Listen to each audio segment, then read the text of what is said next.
بسم اللہ الرحمن الرحیم۔ السلام علیکم ورحمۃ اللہ وبرکاتہ۔ میں یوٹیوب چینل سے ابرار علی آپ سے مخاطب ہوں۔ الحمدللہ ہماری ویڈیوز کا سلسلہ جاری و ساری ہے۔ ہمارا آئے دن آپ کے لیے ویڈیو بنا کر اپلوڈ کرتے رہتے ہیں اور مختلف جانوروں کے بارے میں، ان کی خواص، ان کی عادتیں، ان کی فطرتیں آپ کو بتاتے رہتے ہیں۔ اور کہیں جانوروں کا ہم نے ذکر کر بھی دیا ہے۔ عربی اس وقت الف سے جو سیکشن شروع ہے اس کے بارے میں آپ کو بتا رہے ہیں۔ تو آج ہم جس جانور کے متعلق آپ کو بتانے جا رہے ہیں وہ البازی ہے۔ اس کا نام البازی ہے، عربک کے اندر اس کو البازی کہا جاتا ہے۔ البازی باز اس کی جمع بوز بزاد میزان بھی آتی ہے۔ اردو میں اس کو باز کہتے ہیں، بنگالی میں باج کہتے ہیں، بلوچی میں بار کہتے ہیں، پشتو میں باز کہتے ہیں، پنجابی میں بھی باز کہتے ہیں، سندھی میں بھی باز کہتے ہیں، کشمیری میں بھی باز کہتے ہیں، انگریزی میں فیلکن ہیوک کہا جاتا ہے اس کو۔ تو یہ باز کے متعلق ویڈیو ہے کہ باز کی کتنی اقسام ہیں، کتنی نسلوں کے باز پائے جاتے ہیں، ان کی خصوصیات کیا کیا ہیں اور یہ کہاں کہاں پائے جاتے ہیں، ان کا شرعی حکم کیا ہے اور ان کو خواب میں دیکھنے کی کیا تعبیر ہے۔ تمام یہ دلچسپ معلومات اور ویڈیو آپ کے سامنے بیان کی جائے گی۔ چینل کو سبسکرائب کر دیں، بیل آئیکن کے بٹن کو پریس کر دیں تاکہ آپ مزید ویڈیوز سے لطف اندوز ہو سکیں۔ باز شکرہ ابن سیدہ نے کہا کہ بازی کے علاوہ باز اور بازی بھی مستعمل ہے۔ بازی بلا اتفاق نر کے لیے مستعمل ہے۔ اور امام قزوینی نے کہا کہ بازی صرف مادہ ہی ہوا کرتا ہے، اس کا نر دوسری قسم کا ہوتا ہے، جیسے چیل اور شاہین وغیرہ میں ہوتا ہے۔ اس لیے ان کی شکلوں کے متعلق اہل علم کے درمیان اختلاف ہے۔ باز کی اقسام کیا ہیں؟ ہارون رشید کا ایک واقعہ بھی میں یہاں بتاتا چلوں باز سے متعلق کہ ایک مرتبہ خلیفہ ہارون رشید شکار کھیلنے کے لیے نکلے تو آپ نے ایک سفیدی مائل سیاہ باز کو ہوا میں اڑا دیا۔ تھوڑی دیر تک وہ اڑتا رہا، پھر نظروں سے اوجھل ہو گیا اور تھوڑی دیر کے بعد وہ اپنے پنجے میں مچھلی لے کر اترا۔ ہارون رشید نے علماء کرام سے اس مچھلی کے متعلق پوچھا، کیا اس کا کھانا جائز ہے یا نہیں؟ نیز اس جانور کی حقیقت کیا ہے؟ مقاتل نے جواب دیا، امیر المؤمنین آپ کے جد امجد حضرت عبداللہ بن عباس نے ہم سے روایت بیان کی ہے، فضاؤں میں مختلف قسم کی مخلوقات رہتی ہے۔ بعض ان میں سے ایسے سفید قسم کے جانور ہوتے ہیں جن سے مچھلی کے ہم شکل بچے پیدا ہوتے ہیں، جن کے بازو تو ہوتے ہیں لیکن پر نہیں ہوتے۔ چنانچہ حضرت مقاتل نے اس مچھلی کے کھانے کی اجازت دی تو اس جانور کا احترام کیا گیا۔ الباز کی اقسام یعنی باز کی کتنی قسمیں ہیں؟ باز 5 قسم کی اقسام ہیں باز کی: البازی، الرزق، الباشق، البیروق، الصقر۔ یہ 5 اس کی اقسام پائی جاتی ہیں۔ البازی زیادہ پایا جاتا ہے کہ اس لیے کہ یہ پیاس پر کنٹرول کرتا ہے۔ یہ گھنٹے سایہ دار درخت جہاں مسلسل درختوں کی قطاریں ہوں وہاں اپنا مسکن بناتا ہے۔ یہ پرندہ ہلکے بازو والا اور تیز اڑنے والا ہوتا ہے، نیز مادہ نر سے زیادہ طاقتور ہوتی ہے۔ چونکہ بازی میں حرارت گرمی زیادہ ہوتی ہے اس لیے اس کو مختلف قسم کے امراض لاحق ہو جاتے ہیں، مثلاً گوشت کا ہلکا ہو جانا جس کی وجہ سے باز کمزور ہو جاتا ہے۔ سب سے بہترین باز وہ ہوتا ہے جس کی آنکھیں سرخ، بازو ہلکے اور اڑان تیز ہوتی ہے۔ نمبر 2 پہ جو ہے وہ ہے الباشق۔ باشق یہ عجمی لفظ ہے اور یہ مورب ہے، اس کی کنیت ابو الاخذ آتی ہے۔ یہ مزاج میں گرم، بدخلق اور ہمیشہ بے چین رہتا ہے۔ الباشق کبھی مانوس ہو جاتا ہے اور کبھی وحشی ہو جاتا ہے۔ باز کی یہ قسم بھی طاقتور ہوتی ہے۔ اگر اس قسم کا باز چھوٹی عمر میں مانوس ہو جائے تو اس کا مالک شکار سے مالا مال ہو جاتا ہے۔ یہ پرندہ ہلکا پھلکا اور اچھی عادت کا مالک ہوتا ہے۔ یہ بادشاہوں کے پالنے والا پرندہ ہے، اس لیے کہ یہ پرندہ اچھی قسم کا شکار لا کر دیتا ہے، مثلاً کبوتر، تتر اور قمری وغیرہ۔ یہ بہت زیادہ تیز اور چلاک پرندہ ہوتا ہے، چنانچہ اگر اس کا مد مقابل بھاری ہو جائے تو یہ اسے نہیں چھوڑتا یہاں تک کہ دونوں میں سے ایک کی موت واقع ہو جاتی ہے۔ باز کی اس قسم میں سب سے اچھا پرندہ وہ ہے جو دیکھنے میں چھوٹا، وزن میں بھاری اور اس کی پنڈلیاں لمبی لیکن رانیں چھوٹی ہوں۔ یہ دوسری قسم تھی۔ تیسری قسم باز کی البیرق، یہ باز کی تیسری قسم ہے۔ یہ پرندہ چھوٹی چھوٹی چڑیوں کا شکار کرتا ہے، نیز یہ گھنے درختوں کی جگہ بہت کم رہتا ہے۔ یہ طبیعت میں الاقصی پرندے کی مانند ہوتا ہے۔ یعنی کہ خشک مزاج ہوتا ہے۔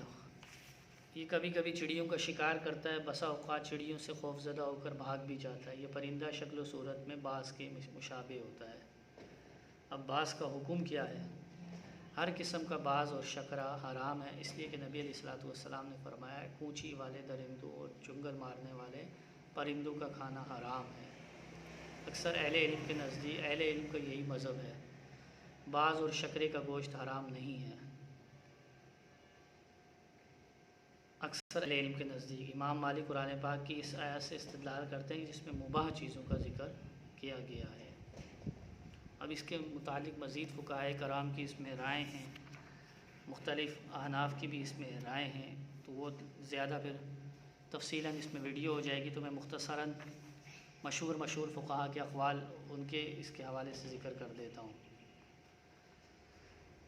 امام مالک کے نزدیک حدیث ذی ناب صحیح نہیں ہے، ان کے نزدیک جنگل کے پرندوں کے متعلق نبی علیہ الصلوۃ والسلام سے ممانعت ثابت نہیں ہے۔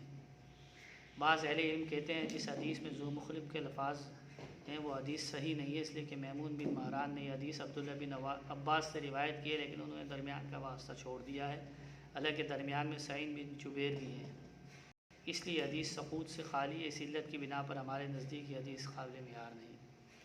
امام شافعی فرماتے ہیں کہ محرم احرام باندھنے والے آدمی کو باز یا شکرے کو اپنے ساتھ رکھنا مکروہ ہے۔ اس طرح وہ جانور بھی کتے وغیرہ کی قسم کے ہوں ان کا رکھنا بھی مکروہ ہے، اس لیے کہ ان جانوروں کو دیکھ کر شکار بھاگ جاتا ہے، اور بعض اوقات اس قسم کے پرندے یا جانور شکار دیکھ کر حملہ آور ہو جاتے ہیں اور شکار مر جاتا ہے۔ باز چونکہ پاک پرندہ ہے، اس لیے اس کی خرید و فروخت جائز ہے، اس میں کسی کا اختلاف نہیں ہے، اس سے نفع اٹھایا جا سکتا ہے۔ چنانچہ عدوی بن حاتم کہتے ہیں کہ میں نے نبی علیہ الصلوۃ والسلام سے باز کے متعلق پوچھا تو آپ نے فرمایا کہ وہ تمہارے لیے پکڑ لے، اس لیے تم کھا سکتے ہو۔ یہ اس کا ایک حکم میں نے آپ کے سامنے بیان کیا ہے۔ باز کے متعلق جو ہے کچھ واقعات بھی ہیں، اور اس کے متعلق ایک خلیفہ کا قتل بھی ہے کہ وہ کیسے قتل ہو گئے تھے باز کی وجہ سے۔ تو چونکہ ویڈیو بہت زیادہ لمبی ہو جائے گی تو ہم باز کے امپورٹنٹ چیزوں کی طرف آ جاتے ہیں کہ باز کے خواص کیا کیا ہیں، باز کے فائدے کیا کیا ہیں۔ الخواص یعنی باز کے کیا کیا فائدے ہیں، اس سے حاصل کیے جا سکتے ہیں، اہل حکماء نے اس کے بارے میں کیا لکھا ہے۔ باز کا پتا آنکھوں میں بطور سرما استعمال کرنے سے آنکھیں پانی سے محفوظ رہتی ہیں، نیز آنکھ کی بے نوری کے لیے بھی مفید ہے۔ اگر کوئی عورت بانجھ ہی کیوں نہ ہو، وہ باز یا شکرہ کی پیٹ پانی میں ملا کر پی لے تو حاملہ ہونے کی امید ہوتی ہے۔ یعنی اگر باز کی پیٹ اگر وہ اپنے پانی میں ملا کر پی لے تو یہ اس کے لیے حاملہ ہونے کی طرف اشارہ ہوتا ہے۔ اگر کوئی شخص الباشق نامی باز کا دماغ کھا لے تو خفقان دل کی دھڑکن جو سودا کی وجہ سے ہوتی ہے دور ہو جاتی ہے، بشرطے کہ 1 درہم کے برابر عرق گلاب میں ملا کر استعمال کیا جائے۔ یہ 3-4 خصوصیات تھی۔ بالخصوص اکثر ہمارے پاس بھی ایسی خواتین آتی ہیں جن کو اولاد کے مسائل لیتے ہیں، حمل نہیں ٹھہرتا یا حمل نہیں ہوتا، ان کے لیے بات ہے کہ وہ باز یا شکرہ کی بیٹ پانی میں ملا کر پی لیں تو حاملہ ہونے کی امید ہوتی ہے اس سے۔ بادشاہ کو خواب میں اگر کوئی شخص باز کو دیکھتا ہے تو اس کی کیا تعبیر بیان کی ہے وہ بتائی جائے گی آپ کو۔ تعبیر: اگر کسی بادشاہ نے باز کو خواب میں دیکھا تو اس کی تعبیر بادشاہ کی سلطنت ہے۔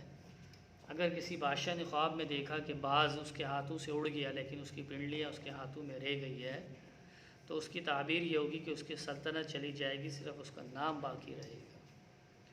اگر کسی بادشاہ نے خواب میں دیکھا کہ باز اس کے ہاتھوں سے اڑ گیا لیکن اس کے پر یا بال وغیرہ اس کے ہاتھوں میں رہ گئے ہیں تو اس کی تعبیر یہ ہوگی کہ بادشاہ کے ہاتھوں میں تھوڑی سی دولت باقی رہ جائے گی۔ خواب میں باز کا ذبح کرنا کامیابی کی طرف اشارہ ہے۔ اگر کسی نے خواب میں یہ دیکھا کہ بہت سے بازوں کو ذبح کر دیا گیا ہے تو اس کی یہ تعبیر ہوگی کہ جو حکمران ظلم کر کے مال و دولت لوٹتے ہیں یا عوام سے وصول کرتے ہیں وہ عنقریب فوت ہو جائیں گے، مر جائیں گے۔ خواب میں باز کا گوشت حکمرانوں کے مال و دولت کی نشانی ہے۔ اگر کسی بازاری آدمی نے باز کو خواب میں دیکھا تو اس کے لیے عظمت اور سلطنت کی علامت ہے۔ اگر کسی نے باشق نامی باز کو خواب میں دیکھا تو یہ ڈاکو یا چور کی علامت ہے۔ بعض اہل علم کہتے ہیں کہ باشق کا خواب میں دیکھنا اولاد نرینہ کی طرف بھی اشارہ ہوتا ہے، جو بعض کی دوسری قسم ہے۔ تو یہ بات سے متعلق ویڈیو تھی آپ احباب کے لیے۔ ہم نے کوشش کی مختصراً اختصار کے ساتھ جتنا ہم سے ہو سکا ہم نے اس کو اختصار کیا، اور نہ اس کے بہت سارے فیودات ہیں، خواص ہیں، تو ہم نے مختصراً اس کو بیان کیا آپ کے سامنے۔ ہمارے دیکھنے سننے والوں سے گزارش ہے کہ وہ چینل کو سبسکرائب کر دیں، بیل آئیکن کے بٹن کو پریس کر دیں، تاکہ آپ مزید جانوروں سے متعلق ان کی ویڈیوز، ان کو خواب میں دیکھنے سے متعلق، ان کے شرعی حکم سے متعلق، ان کی عادات، ان کے خواص، ان سے فائدے حاصل کرنے سے متعلق استفادہ حاصل کر سکیں۔ ویڈیو کو لائک بھی کریں، شیئر بھی کریں، دیگر گروپ میں فارورڈ بھی کریں، تاکہ ہمیں زیادہ سے زیادہ لوگ سن سکیں، سمجھ سکیں، اور ہم سے آپ بھی کسی جانور کے متعلق پوچھنا چاہتے ہیں تو ضرور پوچھیں۔ جزاک اللہ خیرہ۔ السلام علیکم ورحمۃ اللہ۔